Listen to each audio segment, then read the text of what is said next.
नमस्कार, मैं एडवोकेट अमित कबीर। तो दोस्तों, ये लीगल वीडियो बहुत ही ज़्यादा महत्वपूर्ण होने वाला है। आज के लीगल वीडियो के सेगमेंट में हम एक लैंडमार्क केस को, बहुत ही ज़्यादा महत्वपूर्ण केस को डिस्कस करने वाले हैं, जो कि मेंस रिया यानी कि जिसे हम हिंदी में कहते हैं आपराधिक मनस्थिति या दुराशय, उस पर आधारित है। और इस केस का जो नाम है वो है आर वर्सेस प्रिंस। आर बनाम प्रिंस इस केस का नाम है और बहुत ही ज़्यादा इंटरेस्टिंग ये केस है, महत्वपूर्ण केस है।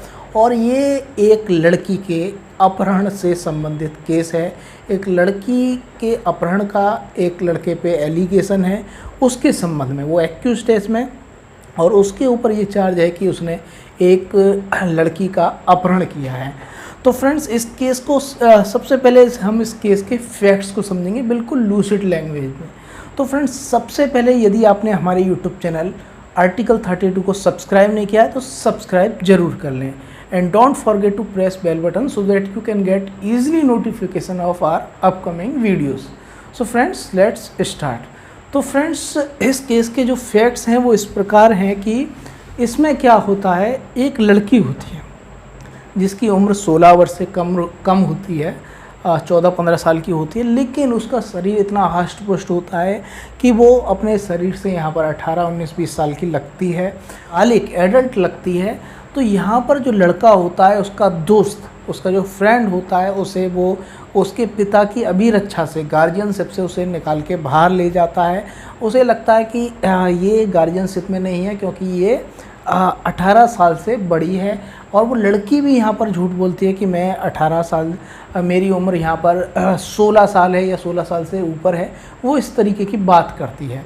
तो फ्रेंड्स, जब उसे भगा कर ले जाता है या कहीं भी ले जाता है अपने पिता की अभिरक्षा से, तो उसका पिता होता है वो उस पर किडनैपिंग का यहाँ पर केस लगाता है।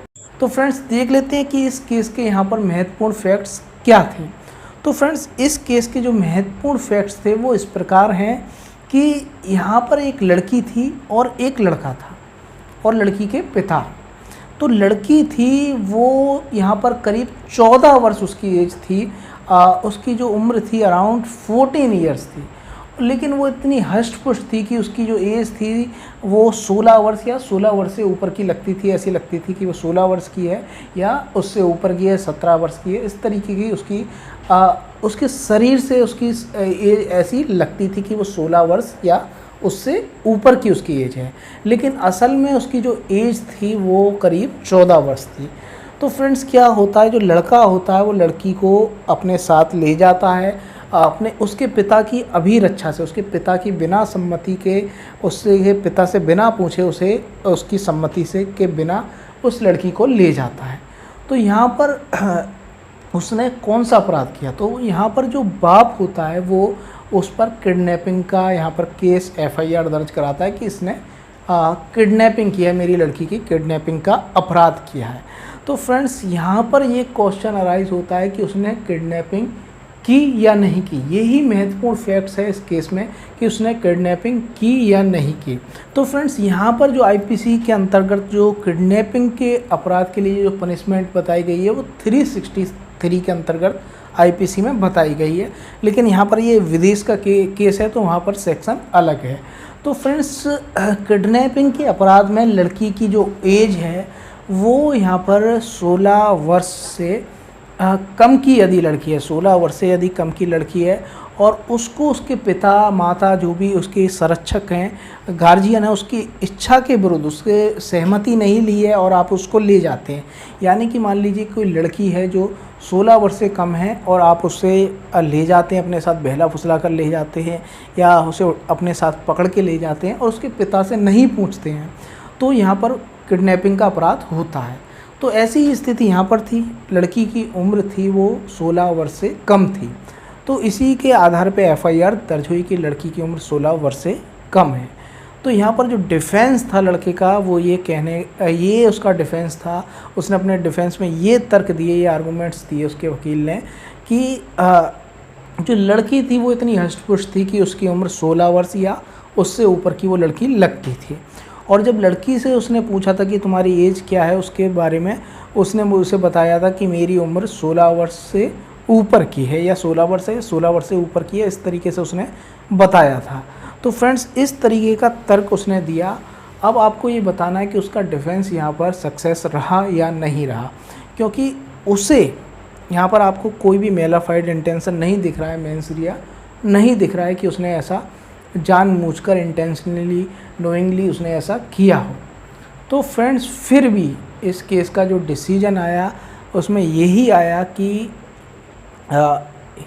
उसको कन्विक्ट किया गया, उसको यहाँ पर पनिश्ड किया गया, क्योंकि इस तरीके के मामलों में किसी व्यक्ति को ये तर्क प्रस्तुत करने नहीं दिए जाएंगे कि आपको पता नहीं थी। अगर ऐसा करने दिया जाए तो जो कितने अपराधी होते हैं वो उस चीज़ का गलत फ़ायदा उठाएंगे कि हमें तो पता ही नहीं थी इसकी एज के बारे में, हमने लड़की से पूछा था। तो इस तरीके से कि भविष्य में इसका बहुत दुरुपयोग हो सकता है, इसको देखते हुए, क्योंकि कानून का अगर लाभ दे दिया जाए इस तरीके के मामलों में तो इसका बहुत ही ज़्यादा दुष्प्रभाव पड़ता है। बहुत लोग इस तरीके के तर्क प्रस्तुत करने लग जाएंगे जो कि असल में सत्य ना हो। तो फ्रेंड्स यहाँ पर उसको किडनैपिंग के अपराध के लिए दोषी माना गया। तो दोस्तों उस समय का जो इंग्लैंड का कानून था, जहाँ का ये केस है, वहाँ पर किडनैपिंग के संबंध में जो लड़की की एज थी वो अंडर 16 ईयर एज थी। हमारे आईपीसी के अनुसार under 18 year she is female, यदि वो लड़की है तो उसकी एज 18 वर्ष से कम यहाँ पर मेंशन की गई है।